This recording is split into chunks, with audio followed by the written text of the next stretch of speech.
Hi, folks. Welcome to Chrisley Confessions 2.0, and we're back to finish up our conversation that we had on the podcast last week. Now, this is coming from a staff member that she spoke to as she made her scene. Now, her scene was intentional because she was trying to make staff there think that she's never told me anything, she's never been involved in anything or whatever. I can lead you right to it. Let's go look at the card that you accessed, the photos that we have that was taken. Don't try that with me. But so yesterday after this, I leave the campus after everything was finished, and I get a text message. So this was yesterday at 7:13 p.m. Dude, what the hell happened with Kennedy?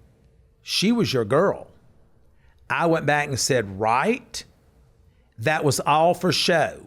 There's heat coming down on her from other staff members because they believe that she was one of the sources leaking information to me. I've never said she leaked information to me. I've never put her out there. I've never done anything to harm her, and have always been kind and courteous. I'm as shocked as you are.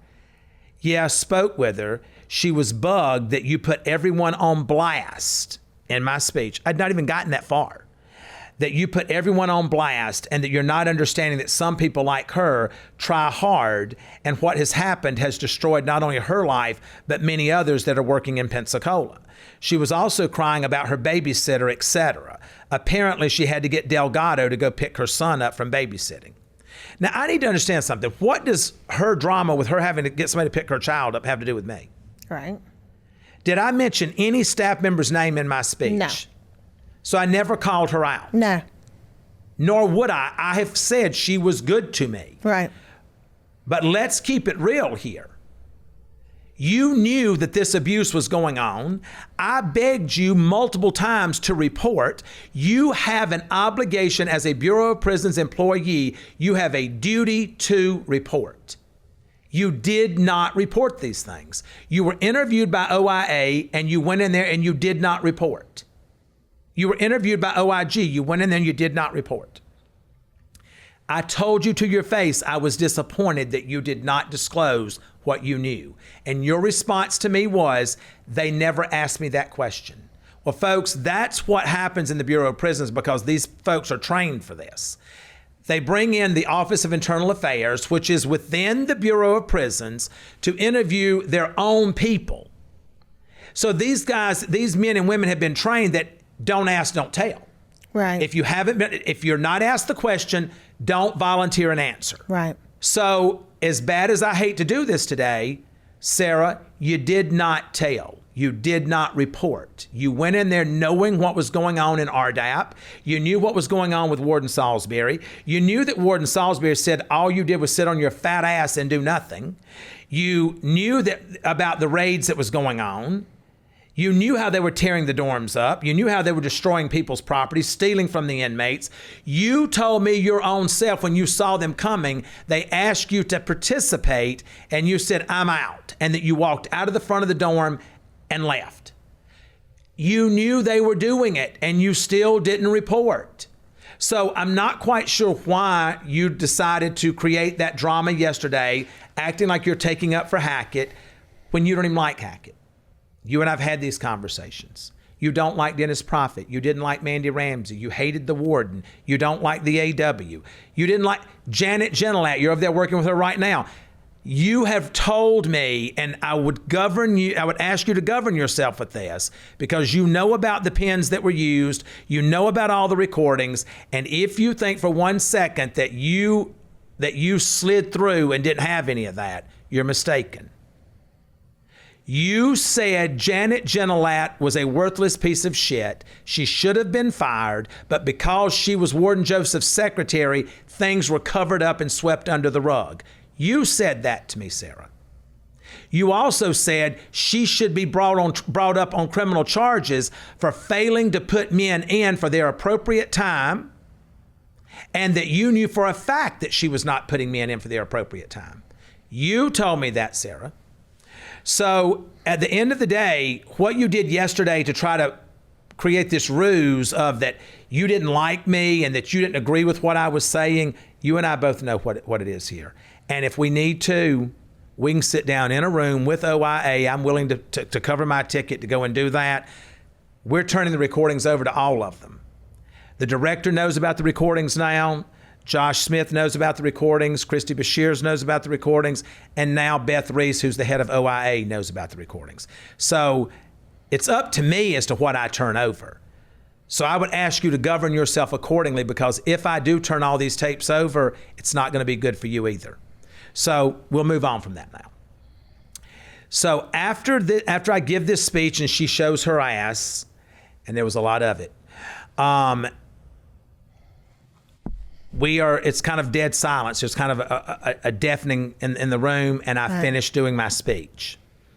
I finish, the program ends, maybe 15 minutes later, and everyone's congratulating. And so the men get up. Several of the men did not shake the hands of Prophet or Delgado or Richardson. They refused to shake their hands because these men had been abused. Why would you shake the hand of your abuser? And so I was so proud to see these men refuse to do that.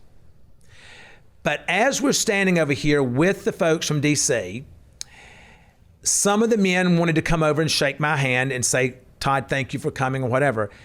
Albert Cheatham shoves this one guy away and said, get away. You can have no contact with the public. Folks, May 27th, I was a convicted felon and an inmate. Today, I'm a member of the public. Thank you, God, and thank you, President Trump. But he had no business putting his hands on that man. Right. So I'm going to make sure that I follow through, and that I'm going to tell you now, Mr. Cheatham, I want to speak to you, Albert Cheatham, 3-time cancer survivor, maybe not, I don't know. You are an ass. You're an abuser. You're foul-mouthed. And I'm going to report you via this podcast to Beth Reese, the head of OIA, about you putting your hands on an inmate that you had no business doing, and you did so in the presence of Rick Stover, of the regional director, of Christy Bashirs, myself, my wife, and multiple other staff members and inmates that was in that room. And I'm going to call for your resignation or your outright termination. So I'm glad that I have this platform to look you in the face and tell you, because you and I, we're not going to do this out here in the street, because you'd have a different outcome. I promise you that. You ain't going to run up on me and run your mouth on the streets to me like you did in that prison. So I want you to know that you will either resign or you will be fired, because I'm putting together now a website, and I'm going to initiate a class action lawsuit against you, Dennis Prophet, Mandy Ramsey, Richardson, the warden, the AW, and Janet Gentilat. So I want to make that very clear to you now. You don't have to hear it through the grapevine anymore. You ain't got to call an inmate into SIS and say, what did Chrisley say? Chrisley said it to you. Are you a yo-yo dieter? You diet, lose weight, but gain it all back, plus a few extra pounds. Then later, you lose it and regain it again and again. It's dangerous. Studies show that can increase your risk of heart attack, stroke, type 2 diabetes, and other health problems. Breaking free of your yo-yo diet pattern is a main reason doctors created Lean. Lean is a supplement, not an injection, and you don't need a prescription. The science behind Lean is impressive. It studied natural ingredients, target weight loss in 3 powerful ways. Lean helps maintain healthy blood sugar, it helps control appetite and cravings, and it helps burn fat by converting fat into energy. Listen, if you're tired of losing weight and gaining it back, if you want to lose meaningful weight at a healthy pace, Lean was created for you. Let me get you started with 20% off when you enter Chrisley at takelean.com. That's code Chrisley at takelean.com.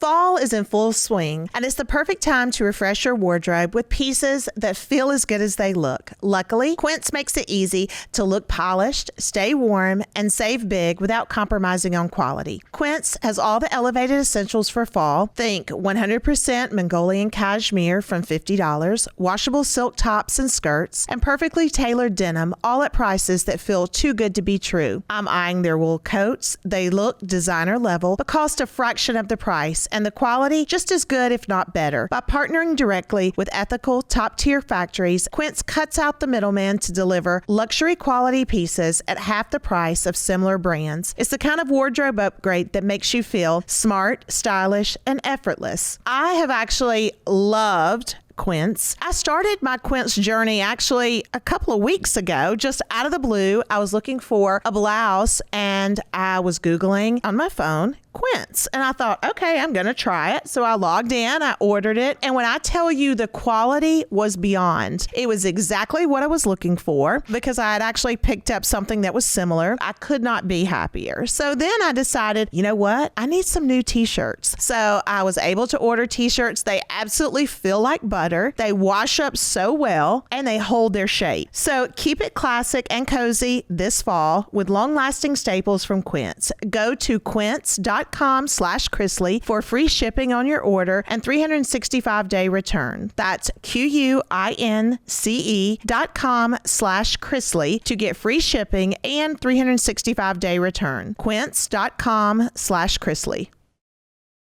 So we then leave after this is over, and we're told that Hackett had made a threat that he was going to slap the shit out of me. Right. Oh, God. This is as we were trying to leave. Yeah. Oh, my God, please. Why couldn't that have happened? Why couldn't that have happened? Had that happened, oh, my God. Well, I'm glad that it didn't. And we were ushered out the back door instead. Yes. Staff walked us out the back door to our car. We left. And before I can even get to the plane to get home, my phone blowing up? Yeah. Was it blowing up from staff members? Yeah. Staff members hitting me up saying, dude, you killed that speech. But just so you know, before I got there, what was staff members telling me to do when I got there with this speech? To be truthful and let them have it. And how many times did I get people sending me text messages saying, burn it down? Right. Staff members saying, burn it down. Because they're tired of the corruption and the abuse as well.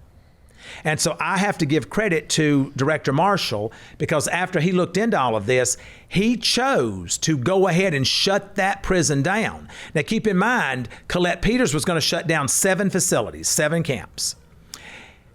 He stuck with Pensacola to shut it down. But he decided to keep some open. He decided to keep several of them open, Duluth and another one in Virginia.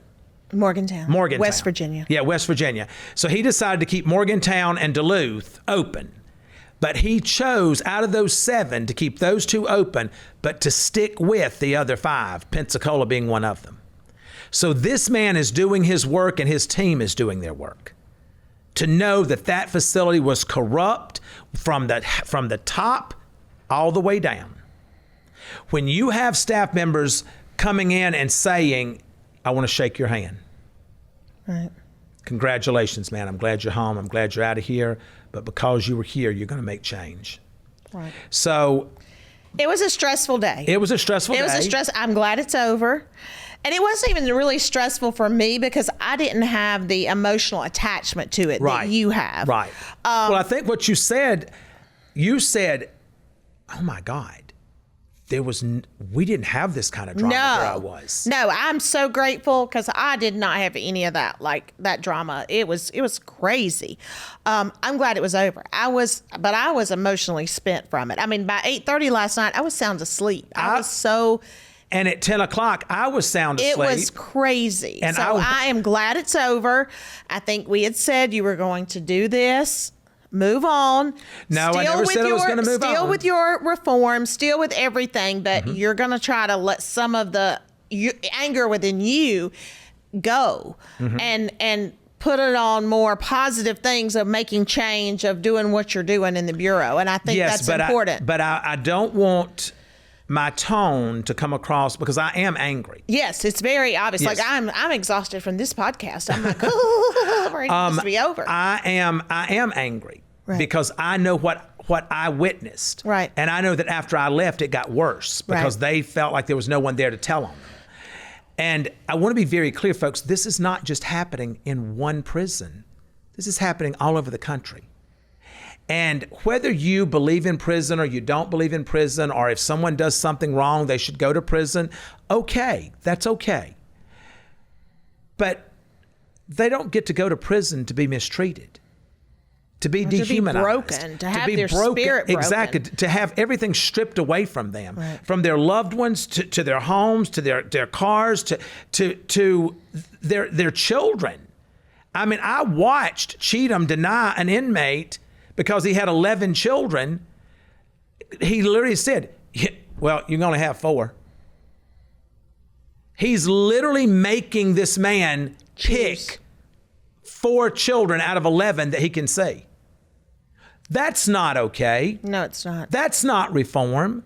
No. That's not rehabilitation. No. That's creating anger. And what happens when you create anger, you start creating a cycle of revenge, of someone who wants to strike back. Right. This individual was not that kind of person. Right. He's a devout Christian, and he worked it out. And someone went over Cheatham's head. I think it was the regional office that went over his head. But I am angry. Yes, you are. And I am bitter. But I don't want to give that up, because I feel like that if I give that up, that some of the fire and the drive gets away from me. And I have a lot of men, 157,000 men and women right now that are sitting there, that not many of them have voices. They have a voice, but no one's listening to it. It's only by the grace of God, our daughter, and Donald Trump that we're sitting here today having this conversation. Had Savannah not had the voice that she has, and the capabilities of being able to move mountains and get to this location and this location, Alice Johnson, President Trump, and everyone else. Yes, and not just that, but all the way from different congressmen and senators and things that was involved in our situation, governors throughout the country. Right. We'd still be sitting. We would still be sitting there, and I want to be that voice. It was a heavy day yesterday. It was very heavy. It was a heavy day, but then we're at home this morning. We're sitting there eating, and I get a text message: turn on the Faulkner Focus. Now, folks, let me explain. I think it's called Outnumbered. Was the actual? I always called her Faulkner Focus. So Harris Faulkner. But I don't think that's. I think that's called Outnumbered with Harris Faulkner. Yeah. But we always called her the Faulkner Focus, because we looked at her as being the person who was going to deliver the facts of what was going on. Right. So we focused on that. And so I get a text message: turn on the news, turn on Fox. There's a segment coming up with Harris Faulkner. I know you love her. And so Julie's in the laundry room, and I run in and I go, Julie, get it on Fox. Harris is coming on. And she turns it on, and it was the nicest, most honest piece of coverage that we've seen in such a long time. Right. And coming from someone that I had never met, that I've only had huge admiration for, and then to see that, I viewed that as a God moment. Right. Because this is someone that literally, my friend Melvin Williams and I, we used to watch Harris all the time, at my busted summer camp. We would watch her show all the time. And so to watch that piece today, and to hear her talk about the politics that went on in our prosecution, and how things were handled and whatever, it really did bring something to me. Right. So I'm grateful for that, Harris. I've never met you, but I hope to meet you one day. I'm very grateful for that. I'm grateful for Tommy Lahren, who was on there today, who spoke. And I've always loved her, because I always said, this girl right here is brilliant. Even when she was much younger, she was doing all this stuff. And I would watch Tommy, and I'd say, my God, this child is brilliant. This girl is literally on top of her shit to be this young. And now look at her today. She's with Fox, someone that I had said long before she was ever with a network. This girl's going somewhere, and look at where she's sitting today. Right. And then, my new friend Griff, who was on there, love that I got to meet him through that post that they put out. So that helped to lighten my load today. Yeah. Just that little bit of kindness. Right. So if that little bit of kindness can help me, imagine what the world could do to just be kind to your trash collector, to your mail person, to the person that's cleaning your house or your car, or the person that's in the checkout line in front of you. It doesn't cost you anything to give a kind word of encouragement. Right. Yeah, and it was a very nice kind of long clip that we got, little segment. So thank you. Yes. Thank you and very so, much. I want to be that for not just all the incarcerated individuals, but for everyone in the world. I will be kind to you. I have that capability until you don't. Until I don't. And normally that's when you need to find out. You ever fall head over heels for a couch online only to see the price and feel personally attacked? Like, why does this rug cost more than my car? That's where dupe.com comes in. It's a genius tool that helps you find high quality, budget friendly version of the expensive pieces you've been eyeing. It's stupid easy to use. You just / in front of any product URL and bam, it shows you lookalikes that won't drain your savings account. And these aren't shady knockoffs. Most of the time, they're made in the exact same factories, just sold under a different name with a way scarier price tag. So that $6,000 cloud couch influencers are always lounging on, Dupe will probably find it for $1,200. Same vibe, same plushiness, but you just don't have to sell a kidney to get it. It's totally free, dangerously addicting, and blowing up on TikTok for good reason. If you've got expensive taste on a very inexpensive budget, dupe.com is your new best friend. Go ahead and make your dream home happen without maxing out your credit card. Listen, dupe.com isn't just about furniture either. There's fashion, there's shoes, there's jewelry, and more. We are truly in a building back stage of life, so dupe.com has come in so handy to be able to find the latest, greatest things at a fraction of the price. Dupe.com really is so easy to use. Just type dupe.com / before any product URL in your browser, and boom, it instantly finds you less expensive alternatives. They even have an app and a browser extension you can download. No account required, no sign up required. It's completely free to use. Stop wasting money on brand names and start saving with dupe.com today. With that being said, this has exhausted me. You're weak anyway. You're driving a forklift up there. I'm going to have to have a break after this. But how do you feel? Because I got a thing on the Instagram the other day saying that you look so much better, that the light's back in your eyes. Well, I would hope so. I'm home. I was hoping you was going to say you attributed that to your bedroom light. Yeah, I'm home. She's home.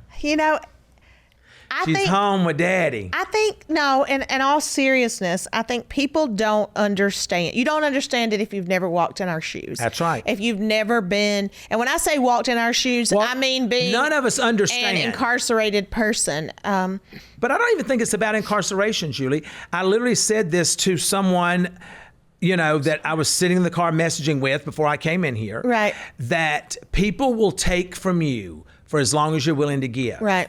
You never know how sincere they are in the friendship until you stop giving. That's right. It's so true.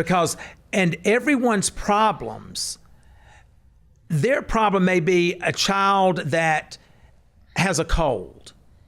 And your problem is that you had a flat tire on the highway. Mm-hmm. Their problem is bigger than your flat tire.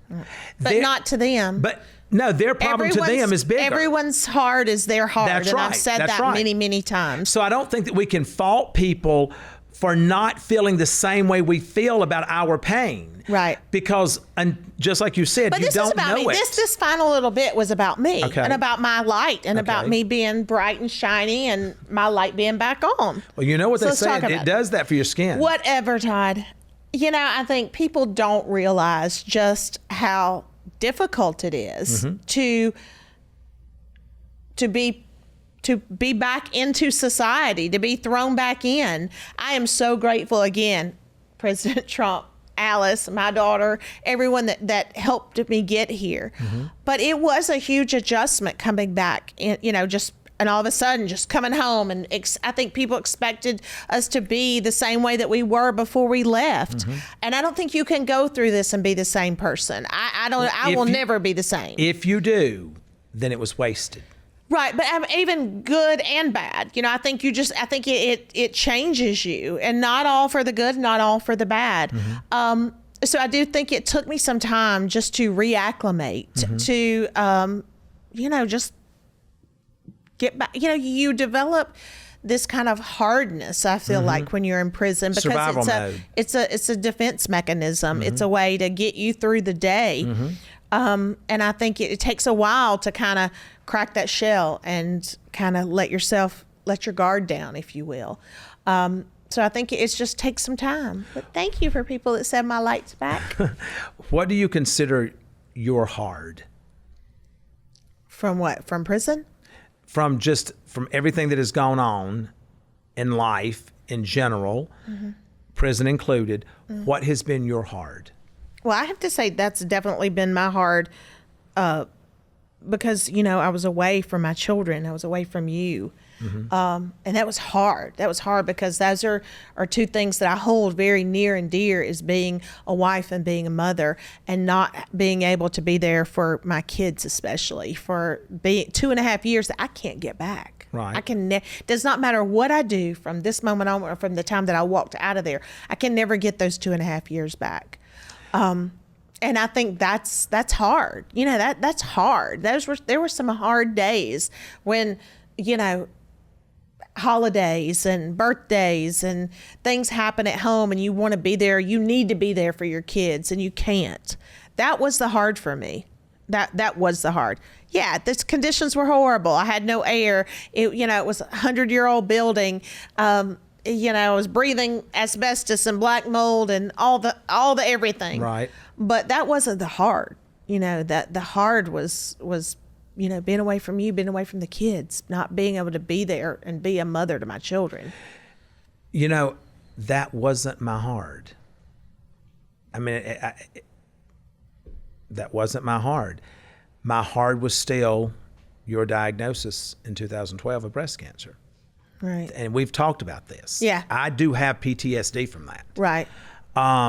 That was my hard, because every day I worried about if God was going to take you. Right. So I lived in that constant fear. Right. And so I think that's why people have said, that we have dealt with it differently, the prison thing. And this just confirms it, because it was my hard. Right. That was my hard. That was the hardest thing I've ever had to do. Right.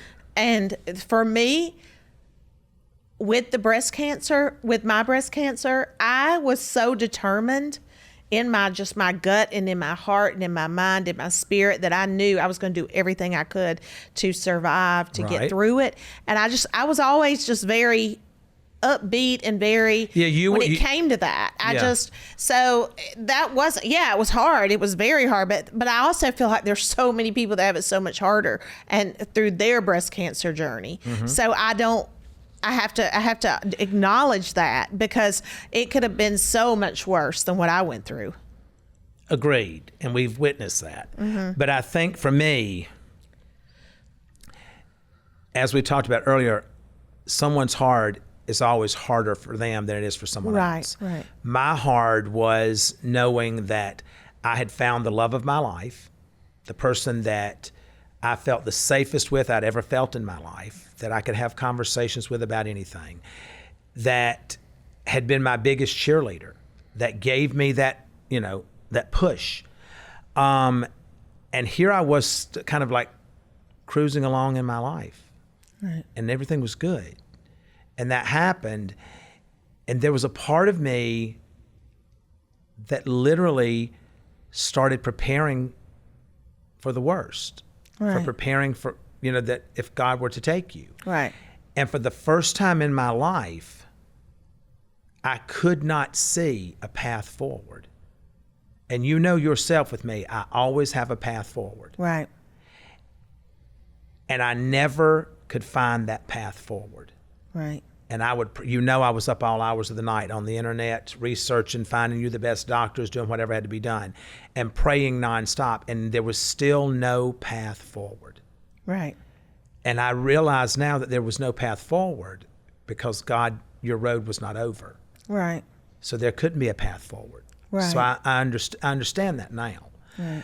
But it took me going to prison and having that solitude to make peace with myself and to start being kinder to myself and to try to remove some of the bitterness that I had. Right. Because I viewed you know that I've worshiped my mother because my mother is a good, decent, godly woman. And I put you in that same category. And so I became so angry with everything because I couldn't control that situation. Right. And I used to think after we got the clear, everything was clear and everything was good. You'd always hear people say, God doesn't give you more than you can handle. And, listen, God's preparing you for something greater. Well, in my mind, I'm like, well, what do you mean something greater? Right. I mean, you mean something worse than this? Yeah.